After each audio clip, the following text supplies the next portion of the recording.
As the first whispers of dusk settled over the small fishing village of Santo Cristo, Marisol felt a sudden chill run down her spine. Clutching her swollen belly, she looked towards the horizon, praying silently for her husband Arturo's swift return from the sea. Marisol had heard the stories her entire life. How the Tiktik, a monstrous bird-like creature born from nightmares, prowled for the taste of unborn children. Despite the warnings and the folklore that older women would recount with a look of grim understanding in their eyes, never had Marisol thought she'd be the target of such an abomination. Her pregnancy had been a beacon, drawing more concern than joy from her neighbors, but Arturo always dismissed it as mere superstition.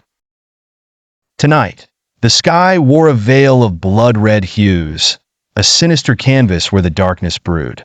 There was an unsettling stillness in the air, broken only by the distant calls of the night creatures. Marisol's heart pounded like a frantic drum, each beat synchronized with an increasing sense of dread. She tried to distract herself, knitting a small blanket for the baby, but her trembling hands betrayed her. Just as the last vestiges of daylight ebbed away, an eerie sound sliced through the silence. Flapping wings, heavier and slower than any bird she knew. Her grandmother's voice echoed in her mind. When you hear the flap of its wings, it's already too late. Marisol's breath hitched.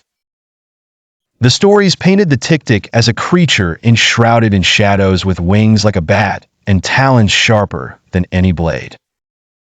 Frantically, she barred the windows and checked the locks, praying they'd be enough. Suddenly, a violent gust of wind blew through the house, extinguishing the lone candle's flame. The darkness enveloped her. Outside, she heard the prowling steps on the roof, the scrape of claws against thatch. The Tiktik's guttural growl sent shivers down her spine. Desperation clawed at her sanity. She hurried to the corner of the room, hugging her belly protectively, whispering prayers and old charms remembered from childhood. The roof creaked ominously, sagging under the weight of the vile beast.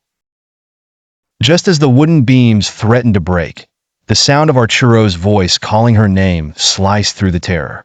Arturo, panting and wide-eyed, burst through the door, wielding an old, rusted machete. His presence was a fragile hope. The Tiktik screamed in fury, a sound that made the very walls tremble. Arturo took a brave step forward, his eyes blazing with determination. For a moment, everything paused. The world, destiny, even time itself, as husband and wife faced the ancient evil together. Marisol gathered every bit of her strength, whispering, "We will protect you," to the life inside her. The next moments blurred into a cacophony of screams, flashes of steel, and the hideous flapping of wings. The Tiktik, thwarted by the fierce, desperate fight, retreated into the night, leaving the couple gasping for breath. Collapse was inevitable, but as they held each other amidst the wreckage, Marisol knew they had bought their child one more night of peace, battling shadows of fear with the light of undying love.